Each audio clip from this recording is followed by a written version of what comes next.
Hi dear friends, ഇത് വാഴക്കൂമ്പ് പക്കാവട ഉണ്ടാക്കാൻ വേണ്ടിയിട്ട് ഞാൻ വാഴക്കൂമ്പിൽ നിന്നും അടർത്തിയെടുത്ത പൂവാണിത്. അപ്പോൾ ഈ പൂവിൽ നിന്നും ഇതിൻ്റെ രണ്ട് ഭാഗങ്ങൾ എടുത്ത് കളയേണ്ടതുണ്ട്. അതാണ് ഞാൻ ഈ കളഞ്ഞിരിക്കുന്നത്.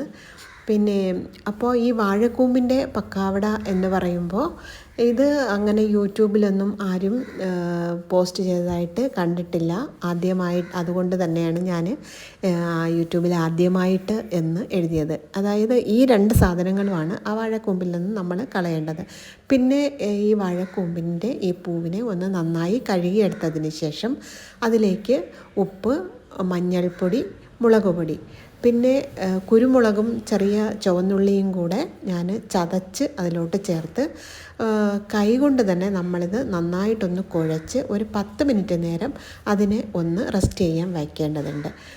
കാരണം ഉപ്പും മുളക് പൊടിയൊക്കെ അതിനകത്തോട്ട് നന്നായിട്ട് പിടിച്ച് കഴിയുമ്പോഴാണ് അതിൻ്റെ പക്കാവട ഉണ്ടാക്കുമ്പോൾ അതിൻ്റെ ടേസ്റ്റ് നന്നായിട്ട് ഉണ്ടാവുന്നത്. പിന്നെ ഞാനത് പൊരിച്ചെടുക്കാൻ വേണ്ടിയിട്ട് മൈദാമാവ് ആണ് എടുത്തത്. മൈദാമാവ് 1 സ്പൂണോളം എടുത്തു. അത് കഴിഞ്ഞ് 1/2 സ്പൂണോളം കടലമാവ് എടുത്തു. പിന്നെ ഒരല്പം മാത്രം അരിപ്പൊടിയും കൂടെ അതിലോട്ടൊന്ന് ചേർത്തു. പിന്നെ കാശ്മീരി ചില്ലി പൗഡർ കളറിന് വേണ്ടിയിട്ടാണ് ഇതിൽ ചേർത്തിട്ടുള്ളത്. നേരത്തെ തന്നെ മുളക് പൊടി നമ്മൾ മറ്റേ ആ പൂവിലോട്ട് ചേർത്തിട്ടുണ്ട്. അതുകൊണ്ട് അത് എരിവ് ഉണ്ടാവും. ഇത് കളറിന് വേണ്ടി കാശ്മീരി ചില്ലി പൗഡർ ചേർത്തു. പിന്നെ ഈ മാവ് കുഴച്ച് എടുത്തതിന് ശേഷം ഈ വാഴപ്പൂവ് അതിലോട്ട് ഇട്ട് നന്നായിട്ട് കുഴച്ച് എടുക്കേണ്ടതുണ്ട്.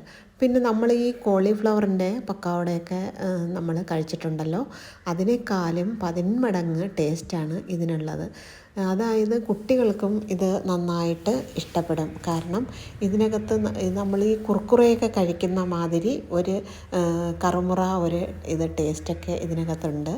അപ്പോൾ ഞാനിത് പൊരിച്ചെടുക്കാൻ വേണ്ടിയിട്ട് വെളിച്ചെണ്ണയാണ് ഞാൻ എടുത്തിട്ടുള്ളത്. അതിനകത്തോട്ട് ഓരോന്നോരോന്നായിട്ട് ഞാൻ ഇട്ട് കൊടുക്കുകയായിരുന്നു. എല്ലാം കൂടെ ഒരുമിച്ചിട്ട് കഴിഞ്ഞാൽ അതിൻ്റെ ഷേപ്പ് മാറിപ്പോവും എന്ന് വിചാരിച്ചിട്ടാണ് ഞാനിങ്ങനെ പ്രത്യേകം എടുത്തിട്ടത്.